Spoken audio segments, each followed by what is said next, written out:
ஒரு மனிதன். அவருக்கு வயது சுமார் 32 ஆண்டுகள் ஆகிவிட்டது. நண்பர்கள் அவருக்கு திருமண பேச்சுக்கள் வரும்போதெல்லாம் அவர் திருமணம் செய்ய மறுத்துவிடுவார். வீட்டுக்காரர்களுக்கு தோன்றியது, ஒருவேளை அவருக்கு எங்காவது ஒரு விவகாரம் நடந்து கொண்டிருக்கலாம் என்று.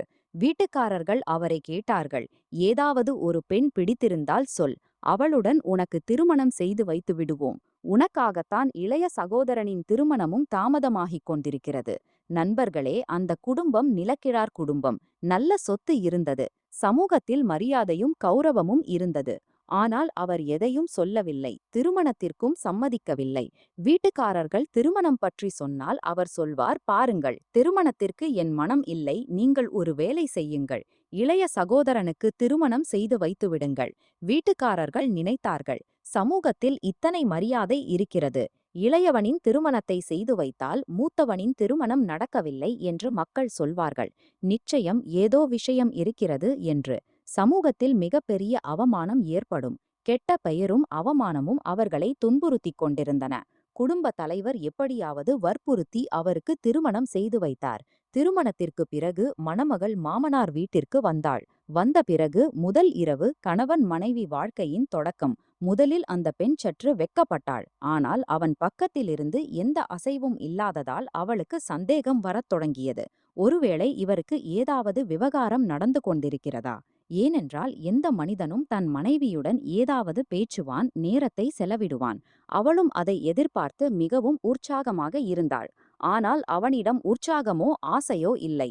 அவள் மெல்ல மெல்ல தொடங்கும்போது அதற்கு பிறகு என்ன நடந்தது என்பதை கேட்டால் நீங்கள் ஆச்சரியப்படுவீர்கள். நண்பர்களே, முழு கதையையும் சொல்கிறேன். மிகவும் சுவாரஸ்யமான, மிகவும் இன்ட்ரெஸ்டிங் கதை. எனவே கதையை முடிவு வரை கேளுங்கள். உங்களுக்கு மிகுந்த மகிழ்ச்சி கிடைக்கும். நண்பர்களே, உங்களிடம் ஒரே ஒரு வேண்டுகோள். வீடியோவுக்கு ஒரு லைக் போடுங்கள், ஹைப் செய்யுங்கள். நீங்கள் எங்கிருந்து பார்க்கிறீர்கள் என்று கமெண்ட் செய்து உங்கள் பெயரையும் நகர பெயரையும் சொல்லுங்கள். சேனலுக்கு புதியவராக இருந்தால் சப்ஸ்கிரைப் செய்து எங்களை ஊக்குவியுங்கள். உங்கள் ஒரு சப்ஸ்கிரைப், லைக், ஹைப் எங்களுக்கு மிகவும் முக்கியம். சரி நண்பர்களே, கதையை தொடங்குவோம். இன்றைய உண்மை சம்பவம் ராஜஸ்தானின் அல்வார் மாவட்டத்தைச் சேர்ந்தது. அங்கு ஒரு குடும்பம் வாழ்ந்து வந்தது. குடும்பத் தலைவர் பவர்லால்ஜிக்கு வயது சுமார் 50 ஆண்டுகள். 2 மகன்களும் 2 மகள்களும் இருந்தனர். மகள்களின் திருமணங்களை அவர் முடித்துவிட்டார். இப்போது 2 மகன்கள் மீதம். மூத்த மகன் பெயர் ராம்குமார், அவருக்கு வயது சுமார் 32. இளைய மகன் சிவகுமார், சுமார் 25 வயது. ராம்குமாருக்கு 25 வயதாக இருந்தபோதே அவருக்கு திருமண பேச்சுக்கள் வரத் தொடங்கின. உண்மையில் பவர்லாலின் குடும்பம் நிலக்கிழார் குடும்பம். சுமார் 530 பீகா நிலம் இருந்தது. அதோடு அவரது சொந்த வியாபாரமும் இருந்தது. டைல்ஸ், கற்கள் போன்றவை. பணத்திற்கு எந்த குறைவும் இல்லை. சமூகத்தில் பதவியும் மதிப்பும் இருந்தன. பஞ்சாயத்தும் அவரிடம் இருந்தது. அங்கு அவரை பிரதான் என்றும் பஞ்சாயத் என்றும் அழைப்பார்கள். பவர்லால் அந்த பகுதியின் பஞ்சாயத் பிரதிநிதியாக இருந்தார். மூத்த மகன் ராம்குமாரின் வயது அதிகரித்துக் கொண்டே போனது. திருமணத்திற்கு நிறைய பேச்சுக்கள் வந்தன. 25 வயதிலிருந்தே பேச்சுக்கள் வரத் தொடங்கின. பவர்லால் 2 மகள்களின் திருமணங்களையும் முடித்து நிம்மதியாக இருந்தார். ஆண்களுக்கும் பேச்சுக்கள் வரத் தொடங்கின. ஆனால் ராம்குமார் திருமணத்திற்கு சிறிதும் விருப்பமில்லாதவராக இருந்தார். யாரேனும் பெண்ணை காட்டினால், பெண் நன்றாக இருக்கிறாள், ஆனால் எனக்கு திருமணம் வேண்டாம் என்பார். வீட்டுக்காரர்கள் நினைத்தார்கள், பணமும் இருக்கிறது, வியாபாரமும் இருக்கிறது, ஒருவேளை ஏதாவது பெண் பிடித்திருக்கலாம். அம்மா 1-2 முறை கேட்டாள். ஏதாவது பெண் பிடித்திருந்தால் சொல், அவளுடன் உனக்கு திருமணம் செய்து வைத்து விடுகிறேன். வீணாக சமூகத்தில் கெட்ட பெயர் வருகிறது. உண்மையில் என்ன விஷயம்? ஆனால் அவர் எதையும் சொல்லவில்லை. சொன்னால் சிக்கல் வரும் என்று நினைத்து மனதில் வைத்து கொண்டார். வீட்டில் இளைய சகோதரனுக்கு திருமணம் செய்து வைத்து விடுங்கள், எனக்கு திருமணத்தில் ஆர்வமில்லை என்றுதான் சொல்வார். அம்மாவுக்கு தோன்றியது, ஏதோ குழப்பம் இருக்கிறது என்று. பேச்சுக்கள் வருகின்றன, அவர் நிராகரிக்கிறார். இப்படியே சுமார் 7-8 ஆண்டுகள் கடந்துவிட்டன. வயது இப்போது 32 ஆகிவிட்டது. வீட்டுக்காரர்களுக்கு கவலை வரத் தொடங்கியது. திருமணம் செய்யவில்லை என்றால் இளையவனின் திருமணத்திலும் சிக்கல் வரும். இளையவனுக்கு முதலில் திருமணம் செய்தால் கிராமத்தில் இன்னும் அவமானம். இவருடைய மகனுக்கு ஏதோ குறை இருக்கிறது அல்லது யாருடனோ விவகாரம் இருக்கிறது, அதனால்தான் திருமணம் செய்யவில்லை என்று. சமூகத்தில் அடிக்கடி இப்படித்தான் நடக்கும். மக்கள் மிகவும் பயப்படுவார்கள். அதே நிலை பவர்லாலுக்கும் இருந்தது. 32 வயதில் நேரம் கடந்து கொண்டே போனது. இப்போது பேச்சுக்களே முழுமையாக நின்றுவிட்டன. பவர்லாலுக்கு மிகுந்த கவலை. எப்படியாவது இவனுக்கு திருமணம் நடந்தால் போதும். ஏதாவது ஏழை பெண் கிடைத்தாலும் சரி. பணத்தின் மீது அவருக்கு ஆசை இல்லை. கடவுள் கொடுத்த எல்லாம் இருந்தது. பவர்லாலுக்கு தொலைதூர நண்பர் ஒருவர் இருந்தார். அவருக்கு ஒரு மகள். அவர்கள் ஏழையும் அல்ல, பணக்காரரும் அல்ல, நடுத்தர குடும்பம். குடும்ப வாழ்க்கை சாதாரணமாக நடந்து கொண்டிருந்தது. அவர்களுக்கு 6 மகள்கள். மூத்த மகள் பெயர் சுஷ்மா. ஒரு நாள் அந்த நண்பர் பவர்லாலிடம் சொன்னார், பாருங்கள், நாங்கள் எதையும் கொடுக்க முடியாது, வரதட்சணை என்று எதையும் தர முடியாது. விரும்பினால் என் மகள் சுஷ்மாவை உங்கள் மகன் ராம்குமாருடன் திருமணம் செய்து வைக்கலாம். பவர்லால் சொன்னார், நான் விரும்புகிறேன், மகனுக்கு திருமணம் நடக்கட்டும் என்று. ஆனால் அவன் தயாராகவே இல்லை. அடிக்கடி இளையவனுக்கு திருமணம் செய்து வைத்து விடுங்கள் என்கிறான். அப்போது அந்த நண்பர், நீங்களும் வாருங்கள், நானும் வருகிறேன், இருவரும் சேர்ந்து பேசுவோம், ஒருவேளை ஏதாவது நடக்கலாம். சுஷ்மாவின் தந்தையும் பவர்லாலும் வீட்டிற்கு வந்தனர். ராம்குமாருடன் பேசினார்கள். அன்று அவர் என்ன மனநிலையில் இருந்தார் என்று தெரியவில்லை. வீட்டுக்காரர்கள் அவ்வளவு கிண்டலும் கேலியும் செய்திருந்ததால் அவர் சோர்வடைந்திருந்தார். எனவே திருமணத்திற்கு சம்மதித்தார். ஆனால் ஒரு நிபந்தனை, திருமணத்திற்கு பிறகு ஏதாவது சண்டை அல்லது பிரச்சினை வந்தால் அதற்கு நான் பொறுப்பல்ல. இதை கேட்டு எல்லாரும் பயந்தனர். என்ன விஷயம் இருக்கிறது? ஆனால் அவர் எதையும் விளக்கவில்லை. அவ்வளவு சொல்லிவிட்டு சென்று விட்டார். எல்லாரும் நினைத்தார்கள், கோபத்தில் சொல்கிறான். நாம் அழுத்தம் கொடுத்ததால் திருமணத்திற்கு பிறகு மனைவி வந்தவுடன் எல்லாம் சரியாகிவிடும். சிலர் ஆரம்பத்தில் நாடகம் ஆடுவார்கள், பிறகு மனைவியின் அடிமையாகி விடுவார்கள் என்று இந்த விஷயத்தை ஒதுக்கிவிட்டார்கள். திருமண தேதி நிர்ணயிக்கப்பட்டது. எல்லா ஏற்பாடுகளும் முடிந்தன. மெல்ல மெல்ல ஜான் புறப்படும் நாள் நெருங்கியது. அன்று வந்தது. ராம்குமார் மணமகனாக ஆனார். எப்படியோ அழுத்தத்தினால் மணமகனாக சென்றார். ஜெயமாலா நடந்தது. திருமணச் சடங்குகள் நடந்தன. மறுநாள் சுஷ்மா மணமகளாக அவர்கள் வீட்டிற்கு வந்தாள். சுஷ்மா உள்ளூர மிகவும் மகிழ்ச்சியாக இருந்தாள். ஒரு நிலக்கிழார் குடும்பத்தின் மருமகள் ஆனாள். அவளுடைய தந்தை ஏழையாக இருந்தாலும் குறைந்தபட்சம் திருமணம் நல்ல வீட்டில் நடந்தது. பணமும் சொத்தும் குறையவில்லை. எல்லாம் நிறைந்திருந்தது. அவள் மருமகளாக வீட்டிற்கு வந்தாள், ஒரு நம்பிக்கையுடன். இன்று முதல் புதிய வாழ்க்கை தொடங்கும். திருமண வாழ்க்கையில் மகிழ்ச்சியாகவும் திருப்தியாகவும் இருப்பேன் என்று. அவள் மாமனார் வீட்டை அடைந்தாள். வரவேற்பு மரியாதை செய்யப்படுகிறது. வரவேற்பு நடைபெறுகிறது. இதை பார்த்து பார்த்து சுஷ்மாவுக்கு மிகவும் பிடித்திருந்தது. பன்வர்லாலின் மனைவிக்கு இன்னும் அதிக உற்சாகம் இருந்தது. தன் மருமகளுக்கு சில நகைகள் போன்றவற்றை தயார் செய்து வைத்திருந்தாள். அந்த அனைத்து பொருட்களையும் தன் மருமகளுக்கு கொடுத்து, நீ என் வீட்டின் மூத்த மருமகள். என் பொறுப்பு இப்போது உன்னிடம். என்னிடம் உள்ள எல்லாவற்றையும் இப்போது உனக்கு கொடுத்து விடுகிறேன் என்று சொல்கிறாள். இப்போது நண்பர்களே, அந்த மொதிகாவில் அவளுக்கு நிறைய சாமான்களை கொட்டிக்கிறார்கள். சுற்று வட்டார பெண்கள் பலர் வந்து அவளை பார்க்கிறார்கள். பிறகு மெல்ல மெல்ல மாலை நேரம் ஆகிவிடுகிறது. மாலை நேரத்தில் அங்கே ஒரு வயல் தன்மை கொண்ட இடம் இருக்கிறது. அங்கே கிராம பெண்கள், சுற்றுப்புற பெண்கள் வந்து தோல் வாசிக்கிறார்கள், ஆடுகிறார்கள், பாடுகிறார்கள். சுஷ்மாவும் அதில் பங்கேற்கிறாள். சுஷ்மா பாடுவதிலும் தோல் வாசிப்பதிலும் முதல் தரமானவள். அவ்வளவு நன்றாக தோல் வாசிப்பாள், அவ்வளவு நன்றாக பாடுவாள். தோற்றத்திலும் மிகவும் அழகாக இருந்தாள். அவள் ஆடவும் பாடவும் தொடங்கியதும் கிராம பெண்கள் மயங்கிப் போகிறார்கள். பன்வர்லாலின் மனைவியிடம் மிகவும் அழகான மருமகள் கிடைத்திருக்கிறாள், மிகவும் நல்ல குணம் உள்ளவள், எல்லா குணங்களும் நிறைந்த மருமகள் கிடைத்திருக்கிறாள் என்கிறார்கள். பன்வர்லாலின் மனைவி தாமதமாக கிடைத்தாலும் சரியாக கிடைத்தாள். என் மகன்தான் திருமணத்திற்கு மறுத்து கொண்டே இருந்தான். குறைந்தபட்சம் ஏதாவது வகையில் தயாரானான் என்கிறாள். வீட்டின் லட்சுமி எல்லா வீட்டிலும் போவதில்லை. ஒருவேளை இது என் வீட்டில் லட்சுமியின் வடிவமாகவே வந்திருக்கலாம் என்கிறாள். வீட்டு மக்கள் அவளால் மிகவும் மகிழ்ச்சியாக இருந்தார்கள். மனதில் உற்சாகமும் ஆர்வமும் இருந்தது. ஆனால் அடுத்த நொடியில் அவளுடன் என்ன நடக்கப் போகிறது என்பது யாருக்கும் தெரியாது.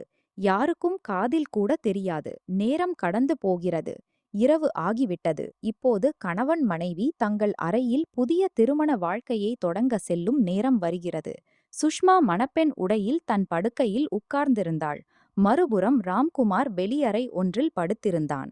அவனை அழைக்க அவன் குடும்பத்தில் அவனுக்கு ஒரு அத்தை போன்றவள் இருந்தாள்.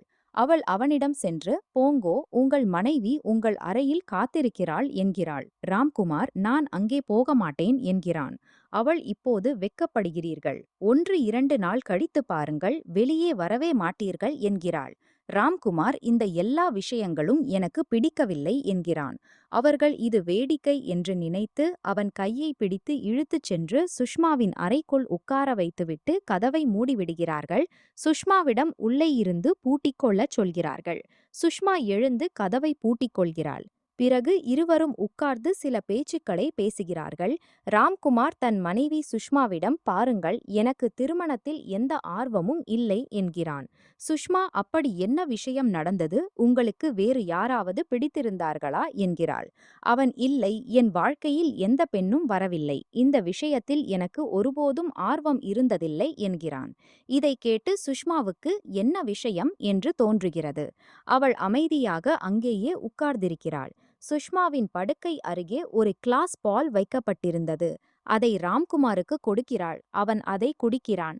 பால் குடித்த பிறகு நேரம் கடந்து கொண்டே இருந்தது. சுஷ்மாவின் மனதில் உற்சாகம் இருந்தது. இன்று அவளுடைய புதிய அத்தியாயம் தொடங்கப் போகிறது என்று. அவள் தன் பக்கத்திலிருந்து ஏதாவது முயற்சி செய்வாள் என்று நினைத்திருந்தாள். ஆனால் இருவரும் படுக்கையில் படுத்துக் கொள்கிறார்கள். படுத்த பிறகு சுஷ்மா பார்க்கிறாள், ராம்குமார் அவளை நோக்கி முதுகை காட்டி படுத்துவிட்டான்.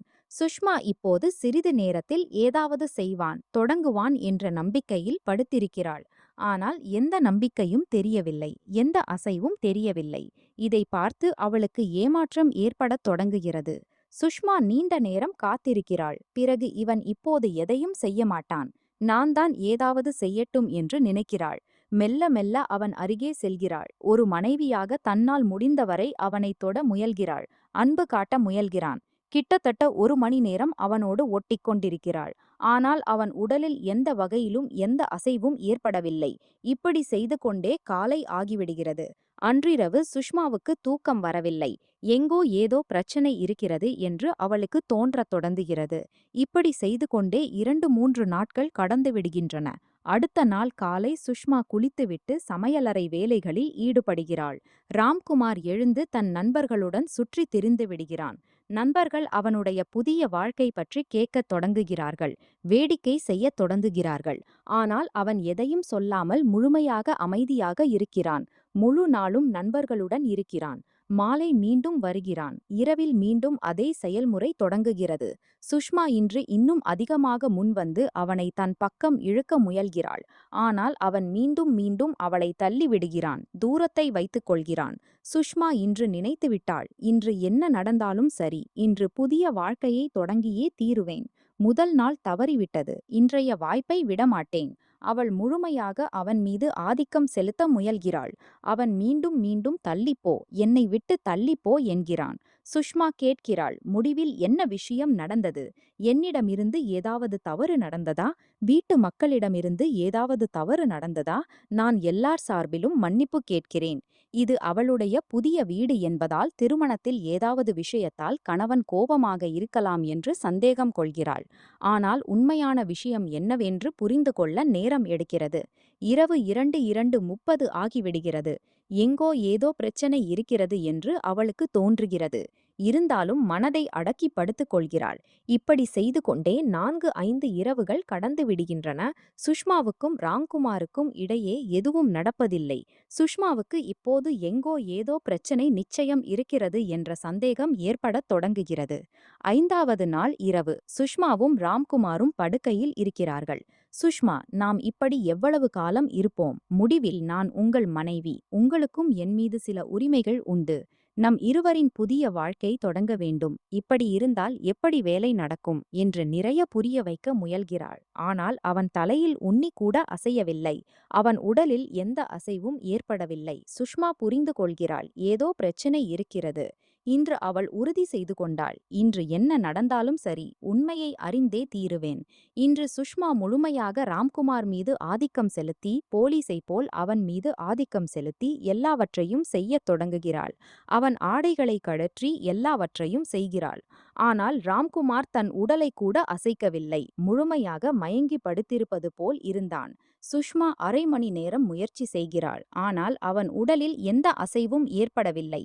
இதை பார்த்து அவள் திகைத்து உண்மையான விஷயம் என்னவென்று புரிந்து கொள்கிறாள். அடுத்த நாள் காலை சுஷ்மா தன் பெற்றோர் வீட்டிற்கு போன் செய்கிறாள். தந்தையிடம் காக்காவையும் கூட்டிக் கொண்டு வாருங்கள், 2-4 பேரையும் கூட்டிக் கொண்டு வாருங்கள், எனக்கு இங்கே இருக்க விருப்பமில்லை, எனக்கு விவாகரத்து வேண்டும் என்கிறாள். இதை கேட்டு சுஷ்மாவின் தந்தையும் காக்காவும் திகைத்து போகிறார்கள். 4-5 நாட்களில் என்ன விஷயம் நடந்தது என்று. ஒருவேளை மாப்பிள்ளை கோபத்தில அடித்திருக்கலாம், சண்டை நடந்திருக்கலாம் என்று நினைத்து ஓடி வருகிறார்கள். பன்வர்லால் அவர்களை சந்திக்கிறார். பேச்சு நடக்கிறது. என்ன விஷயம், ஏதாவது சிரமம் இருக்கிறதா என்று கேட்கிறார்கள். பன்வர்லால் அப்படி எந்த சிரமமும் இல்லை என்கிறார். அவர்கள் சுஷ்மா போன் செய்தாள், இப்படி சொன்னாள் என்கிறார்கள். சுஷ்மாவுக்கு தெரிகிறது, தந்தை வந்துவிட்டார். அவள் தந்தையை உள்ளே தன் அறைக்கு அழைக்கிறாள். வீட்டின் 4 சுவர்களுக்குள் பேசுவதே சரியென்று நினைக்கிறாள். ஏனெனில் பன்வர்லாலின் மரியாதையை கெடுக்க அவள் விரும்பவில்லை. பிறகு அவளுடைய காக்கா, தந்தை, கிராமத்திலிருந்து வந்த 2-4 பேர் எல்லாரும் கூடுகிறார்கள். பன்வர்லாலும் அவரது மனைவியும் உட்கார்ந்திருக்கிறார்கள். பன்வர்லாலின் இளைய மகன் சிவகுமாரும் உட்கார்ந்திருந்தான். ராம்குமார் அருகில் எங்கோ போயிருந்தான். சுஷ்மா ராம்குமாரையும் அழையுங்கள் என்கிறாள். அவனை தேடி கண்டுபிடித்து அவன் நண்பனுடன் இருந்த இடத்திலிருந்து அழைத்து வருகிறார்கள்.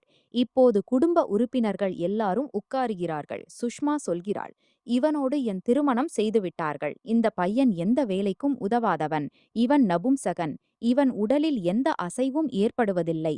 இன்று 4-5 நாட்கள் கடந்துவிட்டன. 6வது நாள் ஆகிவிட்டது. எங்கள் இருவருக்கும் இடையே கணவன் மனைவி உறவுகள் இன்று வரை நடக்கவே இல்லை. இவன் உடல் முழுமையாக செயலற்று போய்விட்டது. இவன் எந்த வேலைக்கும் உதவாதவன். முழுமையாக சோர்ந்து போய்விட்டான். இதை கேட்டு பன்வர்லால் திகைத்து போகிறார். அவருடைய மருமகள் அவருடைய மகனை பற்றி என்ன சொல்கிறாள் என்று. பன்வர்லானின் மனைவியும் இளைய மகன் சிவகுமாரும் அங்கே இருந்த எல்லாரும் திகைத்து போகிறார்கள்.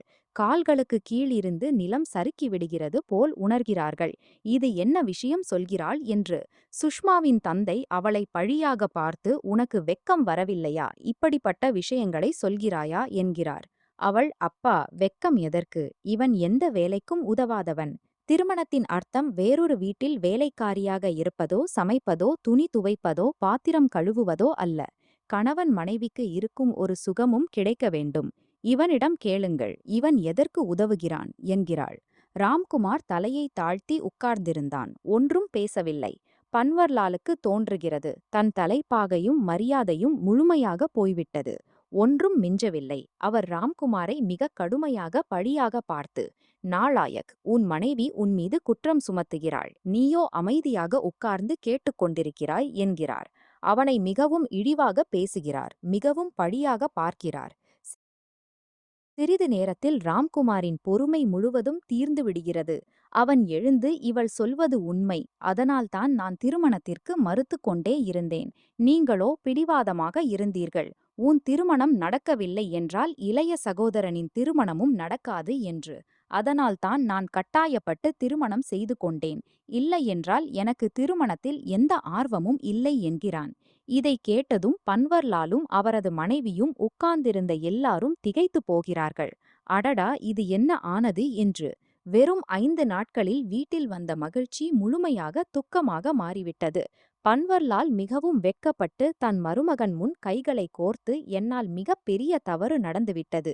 இப்போது இந்த நிலையில் உங்களுக்கு நான் என்ன செய்ய முடியும் என்கிறார். இதை கேட்டு சுஷ்மாவின் தந்தை அழத் தொடங்குகிறார். பன்வர்லால்ஜி, நீங்கள் சொல்லுங்கள்.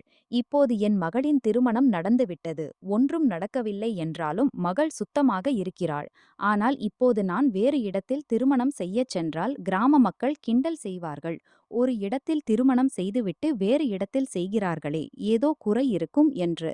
பையனை பற்றி ஒருவேளை ஒன்றும் சொல்லாமல் இருக்கலாம். ஆனால் என் மகளின் மரியாதையின் மீது கிச்சடி உயர்த்தப்படும் என்று கேட்டதும் பவர்லால் மிகவும் வெட்கப்பட்டு விடுகிறார். மாமா, நீங்களே சொல்லுங்கள், நான் என்ன செய்ய முடியும்? நீங்கள் சொல்வது போல் நான் செய்ய தயாராக இருக்கிறேன் என்கிறார். அப்போது சுஷ்மாவின் தந்தை அமர்ந்து அழுதபடி இருக்கிறார். சுஷ்மாவும் அங்கேயே உட்கார்ந்தந்தி. மற்றவர்களும் அங்கேயே இருந்தார்கள். பவர்லாலின் இளைய மகன் சிவகுமாரும் அங்கேயே உட்கார்ந்தனர். இந்த விஷயம் பேச்சுவார்த்தைக்கு வந்ததும் சூழ்நிலை முழுவதும் மிகவும் கடுமையாகிவிட்டது. அமைதி நிலவியது. அங்கே யாருமே இல்லை என்று தோன்றும் அளவுக்கு இருந்தது. அப்போது பவர்லால் சுஷ்மாவின் தந்தையிடம், பாருங்கள், என்னிடம் ஒரு வழி இருக்கிறது. நீங்கள் தவறாக நினைக்காவிட்டால் நான் சொல்கிறேன். நான் இனி எதையும் சொல்லும் தகுதியை இழந்துவிட்டேன். என் முழு மானமும் முழு வாழ்க்கையும் இந்த பெண்ணால் அழிக்கப்பட்டு விட்டது என்கிறார். சுஷ்மாவின் தந்தை மிகவும் நல்ல மனிதர். ஏழை மனிதர், ஆனால் மிகவும் நல்லவர். அவர் இப்போது உங்களிடம் என்ன சொல்வேன், உங்களிடம் என்ன குறை சொல்வேன், இந்த விஷயத்தை பற்றி உங்களுக்கு எதுவும் தெரியாத போது நான் உங்களுடன் எப்படி சண்டை போடுவேன், நான் உங்களிடம் என்ன சொல்வேன், நீங்கள் என் மகளின் வாழ்க்கையை கெடுத்து விட்டீர்கள் என்று சொல்வேனா?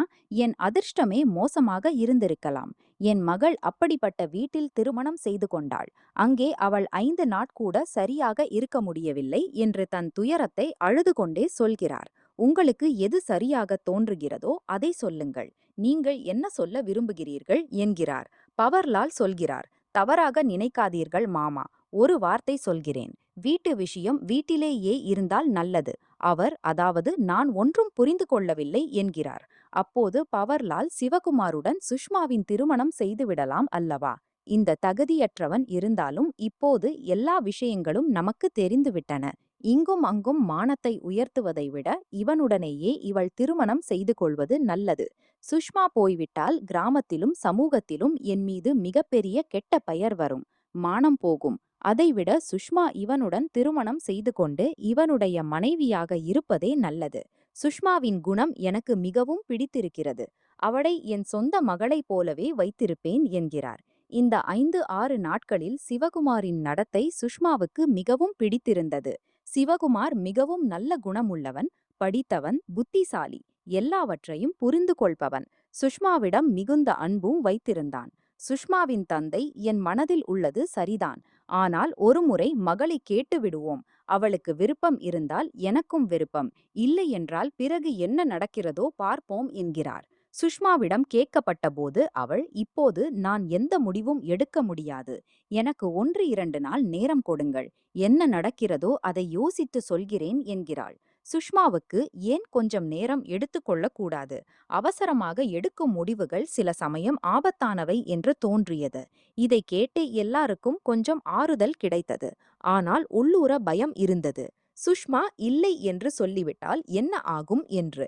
இருந்தாலும் எல்லாம் அவள் மீதே விட்டுவிட்டார்கள். 2 நாள் நேரம் கொடுக்கப்பட்டது. சுஷ்மா தன் வீட்டுக்கு செல்கிறாள். மாலையில் அவளுடைய கணவன் ராம்குமாருடன் படுக்கையில் உட்கார்ந்து பேசத் தொடங்குகிறார்கள்.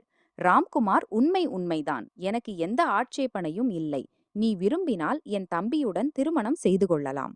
என் மனைவியாக இல்லாவிட்டாலும் குறைந்தபட்சம் அவனுடைய மனைவியாக இரு. என் தேவைகள், சாப்பிடுவது, குடிப்பது, அதை மட்டும் பார்த்துக்கொள். எனக்கும் உனக்கும் வேறு எதுவும் தேவையில்லை என்கிறார். சுஷ்மா அவனிடம், உண்மையாக சொல், உனக்குள்ள இந்த குறை ஆரம்பத்திலிருந்தே இருந்ததா அல்லது நடுவில் ஏற்பட்டதா என்று கேட்கிறாள். ராம்குமார், உண்மையாக சொல்கிறேன். ஒருமுறை நான் வெளியே போயிருந்தேன். அப்போது எனக்கு காயம் ஏற்பட்டது. அதை நான் அலட்சியமாக நினைத்து சிகிச்சை எடுக்கவில்லை. படிப்படியாக என் வயது அதிகரிக்க அதிகரிக்க என் சக்தியும் குறைந்து போனது. வெட்கத்தால் யாரிடமும் நான் ஒன்றும் சொல்லவில்லை. நான் யாரிடமாவது சொன்னால் மக்கள் என்னை பார்த்து சிரிப்பார்கள், கேலி செய்வார்கள் என்று நினைத்தேன். அதனால்தான் யாரிடமும் ஒருபோதும் சொல்லவில்லை என்கிறார். சுஷ்மா, திருமணத்துக்கு முன்பு நீ சொல்லியிருக்கலாமே என்கிறாள். அவன், திருமணத்துக்கு முன்பு நான் மீண்டும் மீண்டும் எனக்கு திருமணம் வேண்டாம் என்று சொல்லிக் கொண்டிருந்தேன்.